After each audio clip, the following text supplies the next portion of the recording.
back to this star. Let's see if just how many failures I have left on this star before I can finally get it. Just jump on this right away. It's going to make things a bit easier. Dodge the flame, of course. Then it's that blind turn again. Oh, how I load the camera of Super Mario Star Road. And let's head over there. Teleport! And we are now into this area. So I'm going to have to kill that Sniffit. Come on, yes! Now, jumping over there. Oh yeah, done! So now I can show you why this star is so awesome. Yep, you go up the lava waterfall with Metal Mario like a salmon getting up a waterfall.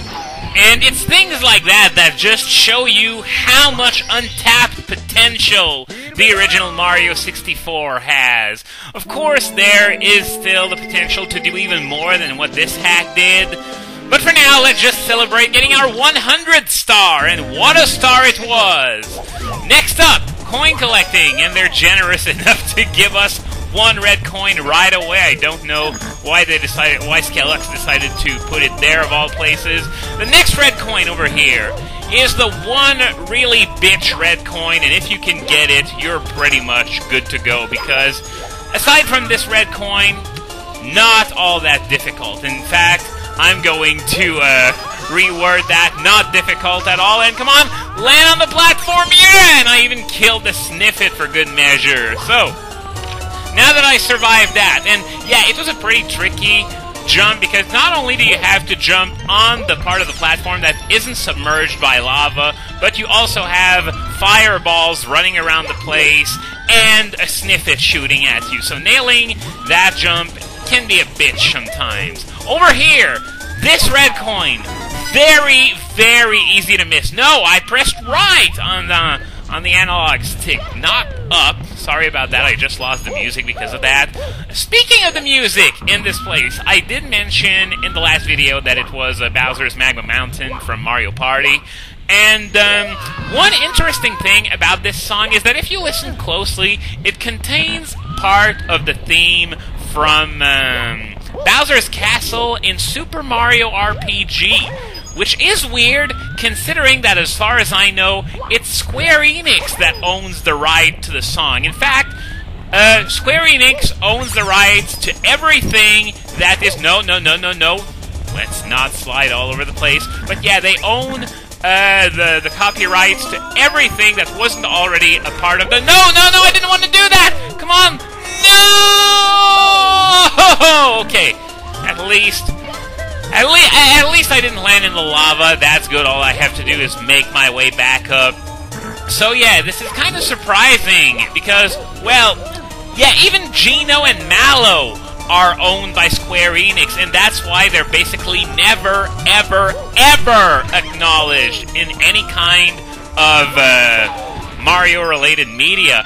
And the really weird thing is that they weren't in Fortune Street either, which was another crossover involving Mario and Square Enix.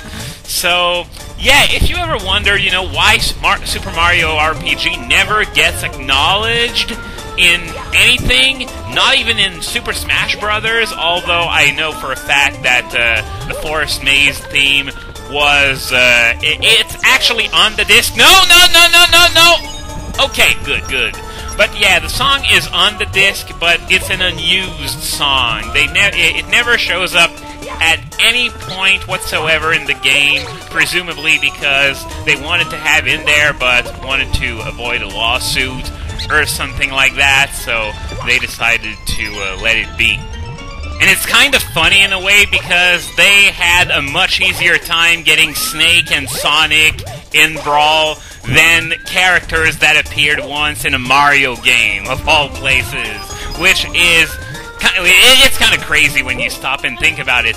And I sort of wonder, you know, why there was never any kind of reaction from Square Enix in regards to Mario Party using their copyrighted material. I don't know, maybe as we're hearing the part right now, maybe it was just subtle enough that no one at Square Enix never noticed, but some people did, and And when I learned about it, I realized, you know, it's true. The part of the song is in there.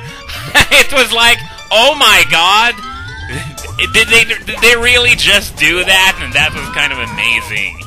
I was talking also about the kind of untapped potential that Mario 64 had, and something, you know, that isn't in this hack, but that I like to see, maybe in Super Mario Bros. Star Road 2, is, you know, the thing that Big Dip on a Bus called God Mode. You know, having all 3 caps at the same time, which is doable, although you're not meant to do it in Lethal Lava Land, in Kaizo Mario 64.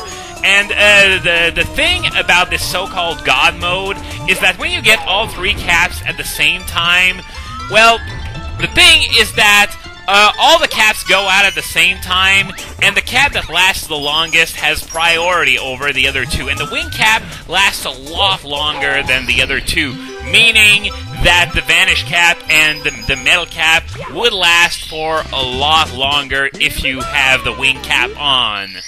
So yeah, I think that there would be potential for some rather interesting platforming by exploiting that possibility. So, as I said, maybe in Star Road 2. Anyway, while I was rambling on about that, I collected the 100 coin star. So now I'm going to head over to the last red coin, and I know where it is because we saw it last time. It's very close to where that accursed shell is. So here we have some bats. I'm going to kill them just to make sure, because I'm going to have to get out of this cavern to get the star. I remember that much, though I don't remember the exact location at which the star appears, but what I do know is that it's not in this cavern. So let's head down here and kill this, and then kill that, and get over to this red coin. No! Whoa! I guess I undershot it a little. So, here we go. The star appears right next to the Koopa Clown car. So I guess we're going to have to make our way back there as I lose the music again. Sorry about that. It's just... It's a glitch in the hack. I don't know why it's a glitch in the hack and not in the actual game. It's... Well...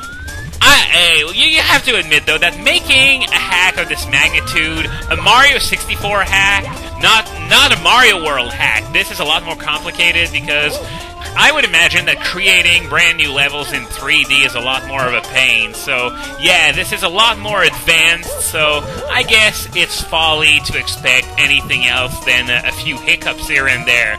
Because otherwise, this hack is very neatly programmed, aside from, as I said, these little minor things that don't really affect the experience all that much. Anyway, let's collect our star. There's only going to be one left in Fatal Flame Falls. And it's one that you have to do last. Well, of course, you can do it before the 100 coins, but you need at least the red coin star in order to do it. So, now that we have all the stars and you pick the last star, there is a platform that's going to appear here, and it's going to take you through all kinds of obstacles, ranging from fireballs to flamethrowers to sniffits, all that good stuff. The first time I played this, I was impressed at how easy it was compared to how hard it looked. Whoa! Well, I could have been done in right there, but yeah, it's surprisingly easy. It's like, it's really hard to explain because it's so intimidating. There's just fire everywhere, sniffits shooting at you. Yeah, it's definitely one of those stars that is a lot more intimidating than it looks because, see that? It took you just next to the flamethrower, not actually in it. So, yeah, now we're going to go up this little lava slope here, which is kind of a neat thing. You know, the fact that there are even lava slopes, because wherever there was lava in Mario 64, be it Lethal Lava Land, inside and outside the volcano, and also Bowser in the Fire Sea, the lava was always flat, which also explains why the texture used for the lava is kind of different from the one used in Vanilla Mario 64. It's not that big of a difference, but some people noticed it last time, and wow, that was a really close call with that last flamethrower. And the star is right inside this volcano, so let's just jump off the platform, and we can now say goodbye to Fatal Flame Falls and this floor of Starleaf Tower entirely. So now that we're done with this floor, we can finally head into this cannon and see what lies beyond. So you want to aim at this hole in the ceiling here, and welcome to the Star Road with the music of Gateway Galaxy. You might have recognized it. There is the last Toad Star in this area, but it's a bitch to get to because it takes some mad skills when it comes to long jumping. You really got to get the most out of your long jumps. Let's see, can I do this like that? Climb up, yes! Oh! That was close, but I did it on my first try, which is important because if you fall off the Star Road, you are going to end up all the way back at the beginning in the Starleaf Tower courtyard. So, yeah, you really don't want to do that, but I think the way back is going to be even tougher, to be honest. And the thing is, you have to know that you can just walk up that block, which is what I did last time. And, well, you can walk up the block, but walking down it is a lot more complicated. You just slide off of it. So I guess I'll just... Oh, fish! And look at that! They swim away as I get near! It feels like I'm playing Call of Duty!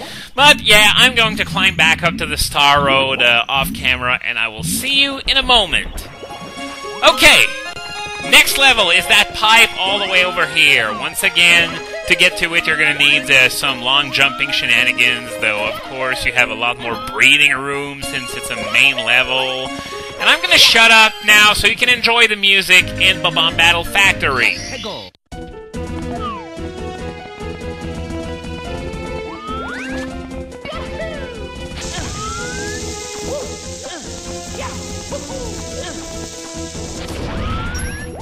Yes, you heard that right. It's the BATTLEROCK theme. And okay, I know I can make this with wall jumps, even though it doesn't look like I should be able to. I've done it before. I should do it again. Okay, here we go. So yeah, BATTLEROCK music.